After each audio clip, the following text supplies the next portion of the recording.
કેમ છો? Good morning મારા વાલા મિત્રો. આજે 13/6/2024 અને ગુરુવારનો દિવસ.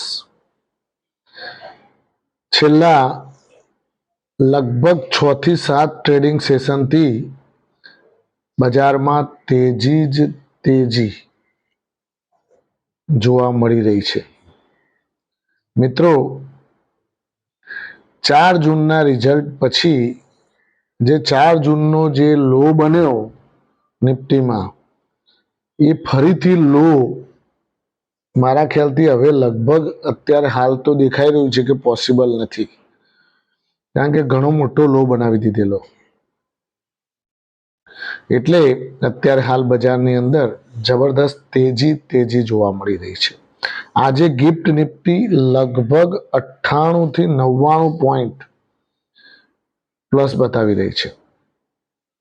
પણ આપણા ઇન્વેસ્ટર મિત્રોને તો મારી વિનંતી કે આપણે તો કોશિયસ રહીને જ કામકાજ કરવાનું. ઊંચા ભાવે વેચવું, નીચા ભાવે લેવું, આ એક સિદ્ધાંત રાખવાનો. આપણી ચેનલમાં આ એક સિદ્ધાંત એ રહેશે કે નીચા ભાવે આવે એટલે ખરીદી લેવાનું, ઊંચો ભાવ જાય એટલે વેચવાનું. અને એ પણ પૂરેપૂરું નહીં વેચવાનું. લગભગ 40% 50% માલ વેચ્યો હોય એટલે આપણે શું થાય કે ભાઈ અફસોસ ન થાય, અને નીચો આવે એટલે પાછો લઈ લઈએ. ઉપર જાય એનાથી બીજો વધારે તો પાછા તમે બીજો 25% માલ આપો, એ રીતે. એટલે ટૂંકમાં પ્રોફિટ લઈને નીકળવાનું. બીજું મિત્રો કે ડોલર ઇન્ડેક્સ ઘટાડા સાથે બંધ આવેલું છે. 104.70 ના અંક સાથે ડોલર ઇન્ડેક્સ બંધ આવેલું છે. અને જે ત્યાંનો મોંઘવારીનો જે દર છે અમેરિકાનો, એ પણ ઘટ્યો છે. એના કારણે ગઈકાલે નેસ્ડેકની અંદર રેટ સેન્સિટિવ ઇન્ડેક્સ કહેવાય, એટલે નેસ્ડેક છે એ ધડાધડ ઉપર ગયો. ડાઉ જોન્સમાં મામૂલી તેજી જોવા મળી, પણ નેસ્ડેકમાં જબરદસ્ત તેજી જોવા મળી. એટલે એની અસર સીધી જ આપણી ગિફ્ટ નિફ્ટી ઉપર જોવા મળી રહી છે. જ્યારે નેસ્ડેક સારો એવો પ્લસ હોય ત્યારે એની અસર સીધી ગિફ્ટ નિફ્ટી ઉપર આવતી જ હોય છે. એટલે મિત્રો, અત્યારે હાલ બજારની અંદર તમારી પાસે જે સારા કંપનીના શેર્સ છે એને છોડવાના નથી. હા, પ્રોફિટ થતો હોય તમારે, માની લો કે તમે 300 રૂપિયાનો એનટીપીસી લીધેલો હોય અને 400 રૂપિયા થાય તો પાછા 20% આપો. 20% શેર્સ વેચવાના. 500 થાય એટલે બીજા 20% આપો. 600 થાય એટલે બીજા 20% આપો. 700 થાય એટલે બીજા 20% આપો. પછી નીચે તો લેવા મળવાનો જ છે. માન લો કે 600 વાળો તમને ઘટાડો આવીને 450 થઈ ગયો, તો એ તમે જે 600માં વેચેલો જેટલો માલ છે એટલો પાછો 450માં ખરીદી લો. એટલે એ ડિફરન્સ જે મળશે એ તમારા ખિસ્સામાં આવશે. આ તમારા ખિસ્સામાં લાવવા માટેની નજીવી પ્રોસેસ છે. ખિસ્સામાં માલ આવશે, તમને આનંદ રહેશે કે ના ભાઈ મેં કંઈક શેર બજારમાંથી મેળવ્યું. નહીં તો પાછું બધું ત્યાંના ત્યાં રહેશે તો મારા બેટા આ ગમે ત્યારે કડાકા કરે છે અને આપણું જે પોર્ટફોલિયો છે પાછો હતો નતો કરી નાખે છે. એટલે આ લોકોને કડાકું કરતા વાર નહીં. રાતમાં એવા ન્યૂઝ લાવી દે અને સવારમાં ઉઠે એટલે તો 200 પોઈન્ટ નિફ્ટીના માઇનસ. નેકળી જ ના આખો, તમે વેચી જ ના આખો તો કરો શું? તમને ઈચ્છા જ ના થાય કે ઘટી ગયું, પણ ઓર ઘટાડ્યા જાય. એટલે મિત્રો, ધીમે પ્રોસેસ તમારા મગજમાં સેટ રાખવાની.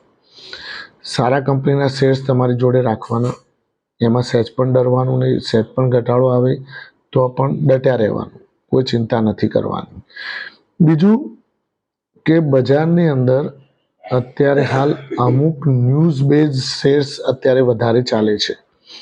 તમે જુઓ, મેં તમને ઘણી વખતે છેલ્લા 3-4 વખતથી તો કહું છું જ કે ભાઈ આરવીએનએલ ઉપર થોડું વોચ રાખજો, કારણ કે આરવીએનએલ છે એ ફંડામેન્ટલી ખૂબ જ સ્ટ્રોંગ સ્ટોક છે અને પાછો નથી પડતો. પાછો પડે તો પાછો ઉપર આવી જાય છે, એટલે એનો મતલબ એના અંદર સ્ટ્રેન્થ જબરદસ્ત જોવા મળી રહી છે.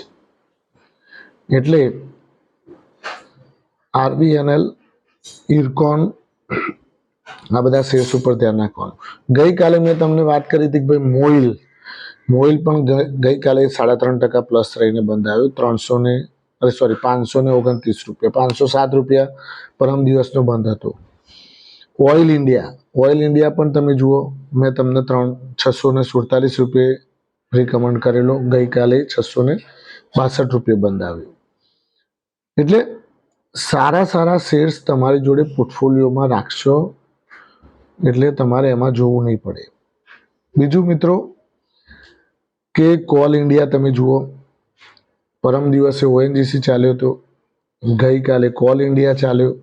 આપણા જે 4 મહારથી જે આપણે રિકમેન્ડ કરેલા છે કે તમારા પોર્ટફોલિયોમાં તો તમારે ક્યાંક એને સ્થાન આપી જ દેજો. કયા 4 મહારથી ફરીથી આજે એક વખત કહી દઈએ? Call India, ONGC, power grid અને એનટીપીસી. આ 4 કંપનીના શેર્સ તમારી જોડે સાચવીને રાખવાના. જેમ આપણે દાગીના છે એ અંદર પેટીમાં મૂકી રાખીએ ને, એમ આને થોડા મૂકી રાખવાના. એટલે આ તમને ધીમે ધીમે વળતર આપ્યા કરશે મિત્રો. બીજું કે તમારી જે કોઈ પણ માણસ તમને એમ કે ભાઈ આ ખરીદી લે, આમાં તમને સારું એવું પ્રોફિટ મળી જશે ટૂંક સમયમાં, તો બને ત્યાં સુધી કોઈ પણ જાતની ટિપ્સથી દૂર રહેજો. આજે હું અહીંયા તમને કહું છું ચેનલના માધ્યમ દ્વારા, તો તમે ખરીદી લો એવું પણ નહીં કરવાનું. તમારે તમારી રીતે પોતે રિસર્ચ કરવાનું. તમને એવું લાગે કે ના ભાઈ મને હવે ખરેખર આ કંપનીમાં રસ છે, 3-4 દિવસ, અઠવાડિયા, 15 દિવસનું ટ્રેડિંગ એ કંપનીમાં તમે વોચ લિસ્ટમાં મૂકી અને જુઓ, પછી તમને એવું લાગે કે ના સારું ખરેખર વસ્તુ સારી છે, તો જ તમારે લેવાનું. અને આપણી ચેનલના માધ્યમ દ્વારા આપણે ફક્ત અને ફક્ત ફંડામેન્ટલી સ્ટ્રોંગ સ્ટોક્સની જ વાત કરીએ છીએ. કોઈ ચકલીઓમાં પડવાનું અમે રિકમેન્ડ કરતા નથી. કઈ ચકલીઓ હું તમને સમજાવું. હમણાં એક આરટીએન પાવર ચાલ્યો, 10 રૂપિયાનો, 9 રૂપિયાનો સીધો 20 રૂપિયા. બીજો એક ચલાવ્યો હમણાં ગ્રીન પાવર હતો, એ પહેલા ચલાવ્યો તો એ પાછો 35 રૂપિયા લઈ ગયા હતા, પાછો અત્યારે 20 રૂપિયા લાઈન અટકાવી દીધો. પછી એક હતો આપણે ગ્લોબલ ઉર્જા ગ્લોબ, એ પણ જુઓ તમે. એટલે અમુક કંપનીઓના શેર્સ તો તમને એવું લાગે કે રોજ 5% વધે, રોજ 5% વધે. એટલે તમને શું થાય, આ ઇન્વેસ્ટરની એક સાયકોલોજી હોય કે રોજ 5% વધે, એટલે કે હા 34,000 નો માલ 1700 રૂપિયા આજ વધી ગયા, 35,700 થયા.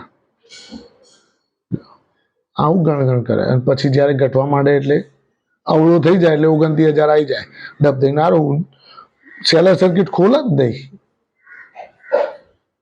એટલે તમારા પોર્ટફોલિયોમાં તમે નજીવા પ્રોફિટ માટે કોઈ ખરાબ કંપનીઓમાં ઇન્વેસ્ટ ના કરો. હા, તમે કંપની વિશે રિસર્ચ કરો અને એ કંપની પ્રોફિટ કરતી હોય, સારું એવું એનું બેકગ્રાઉન્ડ હોય, સારા એવા પ્લાન્ટ વર્કિંગ કરતા હોય, એવું જોઈને પછી આપણે એમાં ઇન્વેસ્ટ કરવાનું.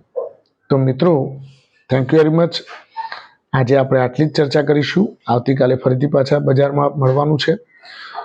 આજનો દિવસ તમારા માટે શુભદાયી રહે, લાભદાયી રહે, ફળદાયી રહે અને તમારા પોર્ટફોલિયોમાં વેલ્થ વધતી રહે એવી મારી શુભેચ્છાઓ. Thank you very much.